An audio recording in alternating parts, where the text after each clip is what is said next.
Here we go. Hi, Lucas. How you doing? Hello, it's nice to meet you, Andi. Likewise.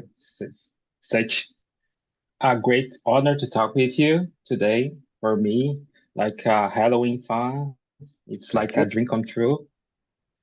And how you already know, I'm Lucas from Kiss FM. So we know the new album is coming out very soon. So I want to know about a little about this new album. Hmm. Okay. Uh, So Shoot. we know, so we know the giant monsters already shows a grand and complex approach. What were the ideas or experiments that most shaped its creation process? Well, probably all the discussions, philosophy, and worldview and everything, because it's sometimes very boring on tour.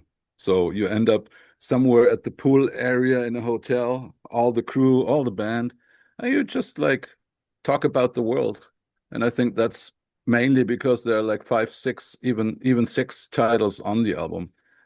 Going around this ballpark theme, giants and monsters.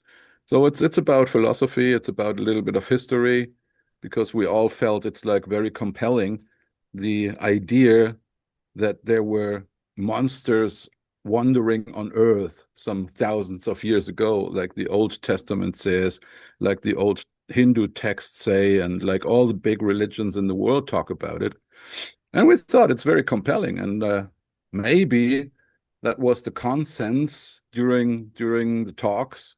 Maybe we have been like real monsters because there are some people who say this would be have been like extraterrestrials, and I don't believe there were extraterrestrials. I think it has been us, humankind, but for some reason we were downgraded to what we are nowadays. But we have been giants, like some of them had Yeah, an age of 800 or even 1,000 years. So whatever happened back in the days, maybe punishment from God, maybe evolution, I don't know, or maybe a meteorite who pretty much, yeah, destroyed everything. And because of that, oxygen was going down on Earth. And because of that, things had to get much smaller. I mean, like we see the dinosaurs back in the days, like 60 million years ago. And nowadays you see the birds, which are kind of ancestors of the dinosaurs, because the birds are like much smaller, simply because with the oxygen in our air, things cannot grow bigger, period. So, I mean, it's a very interesting thing. So the philosophy goes about like giants, which should be us, and we always feel that inside of us we feel much bigger. So we could be giants. Sometimes you're not allowed to because of education or whatever, but we feel we could be much more than we are actually allowed to be. And the little monsters in your head say, no, you cannot do this, you cannot do that. And then there are the real monsters outside, like your enemies, your people who envy you, or people who don't want to let you succeed, and all that shit. I mean, it's a constant struggle sometimes to get bigger or become better or become a giant.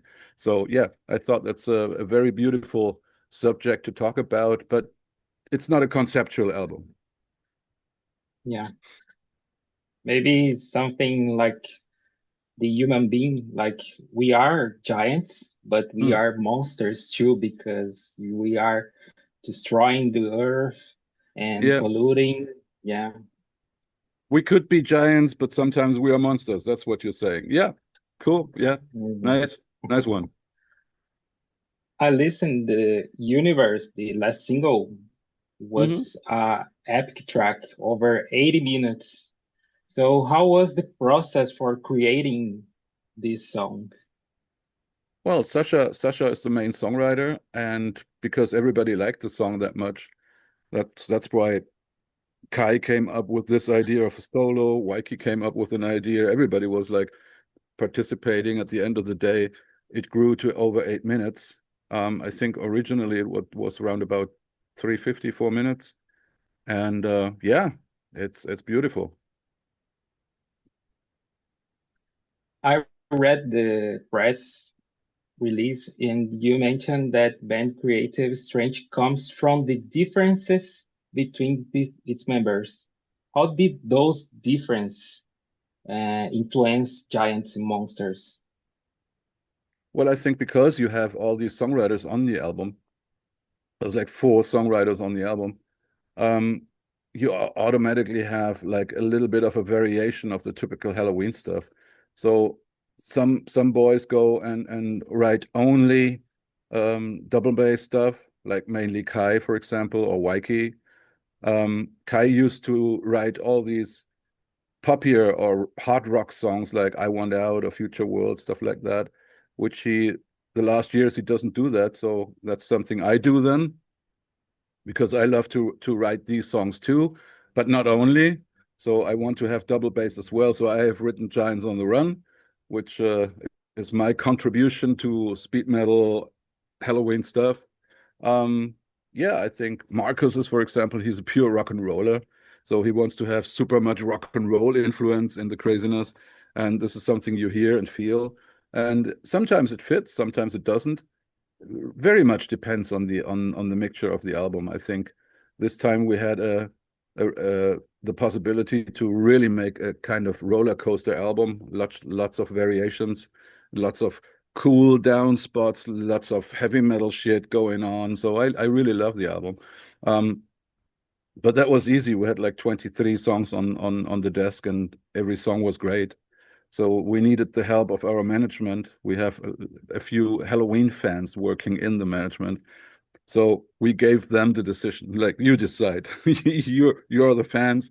You look at it like objective and not subjective as the songwriters in the band. So yeah, that was the right decision, I think.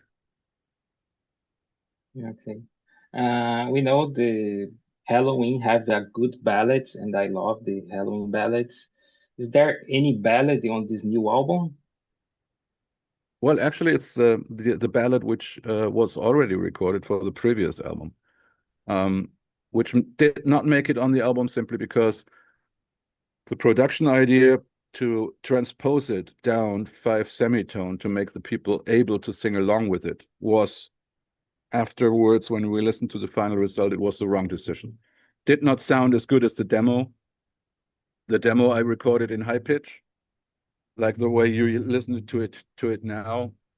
And we all felt that if you don't go high pitch on that very refrain, it loses everything.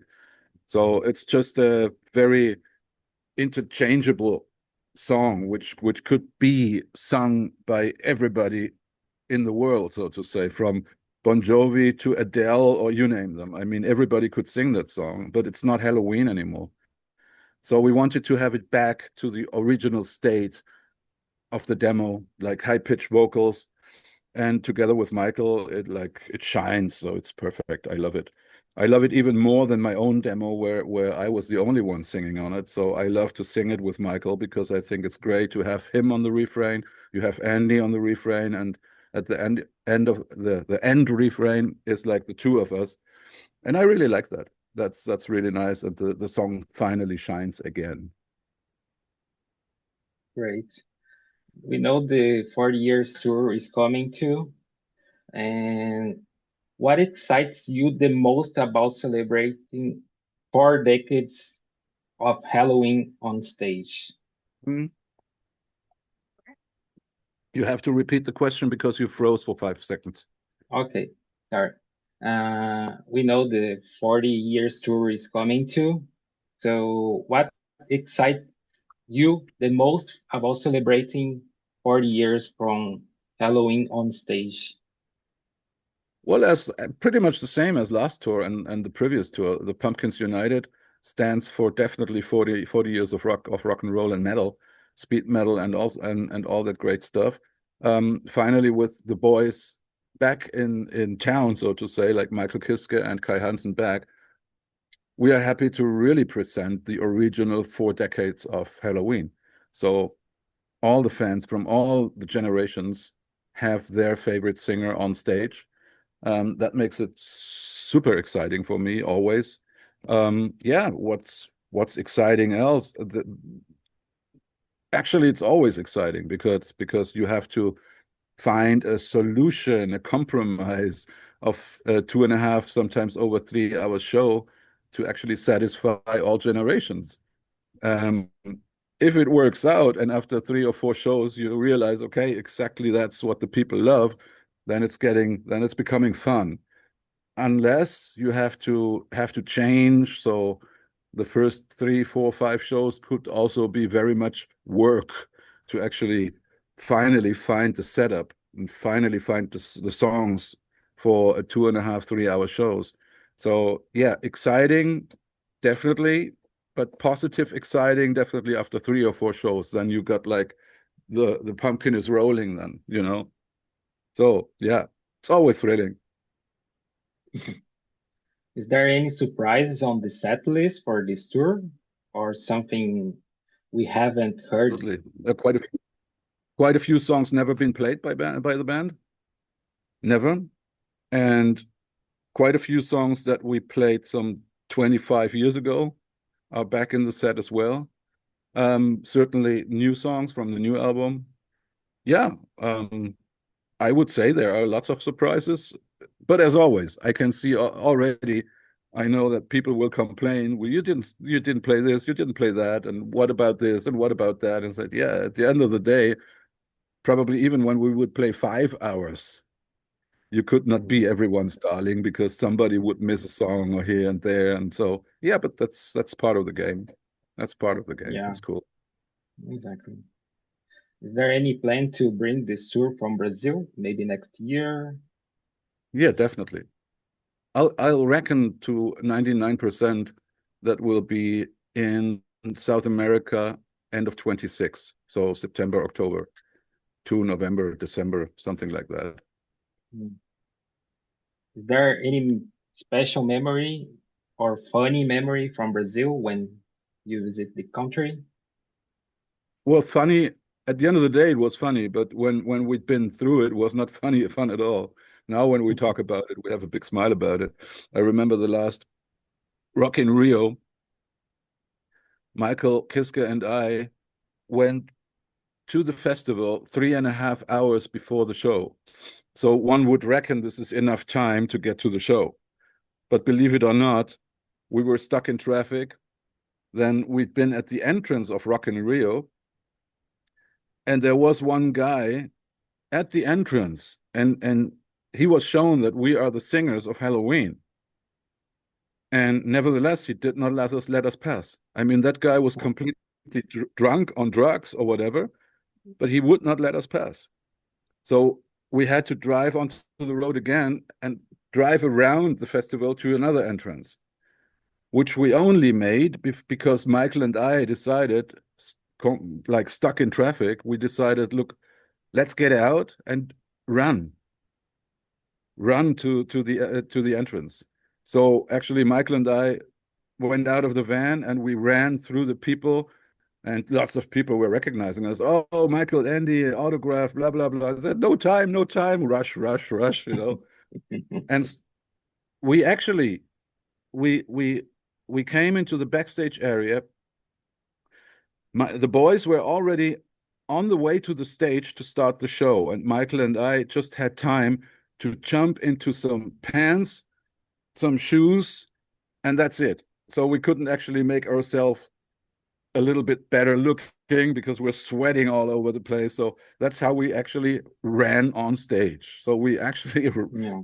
completely sweaty from the run, just made it for the first song. So this was like, wow, I don't want to have that anymore because it was pure stress. But ouch, my cat is stupid. Oh, ah. Nevertheless, yeah. Now afterwards, in retrospect, you have to laugh about it, but it was nothing to laugh about during the Yeah, day. Yeah, but I'm but quite sure that the majority of people, or probably all the people down there, how many were it, like 200,000 or something like that? Nobody realized that. They thought we're sweating because it's light and day and whatever.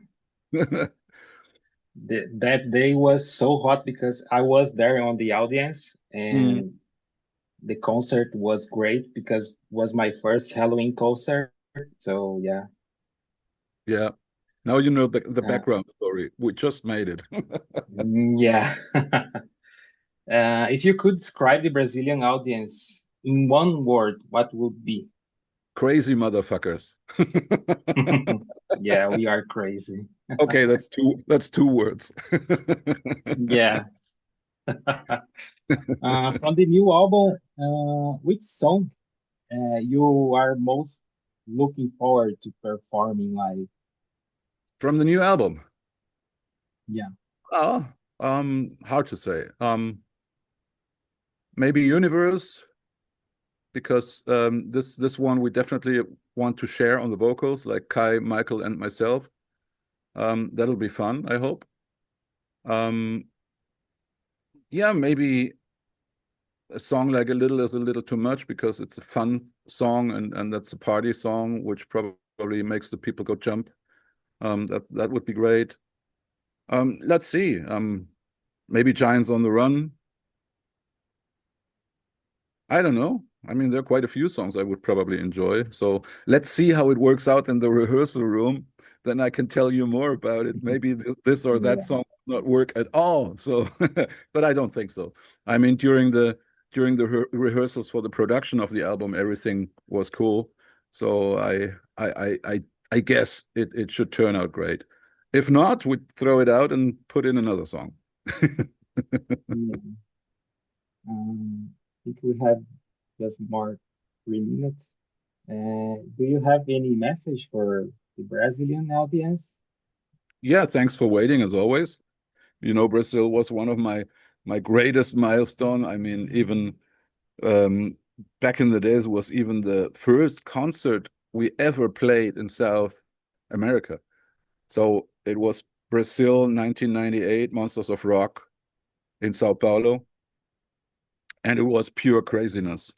I mean, we did not know what to expect. I never forget that day. Was, as I said, the first time Helloween played in Brazil.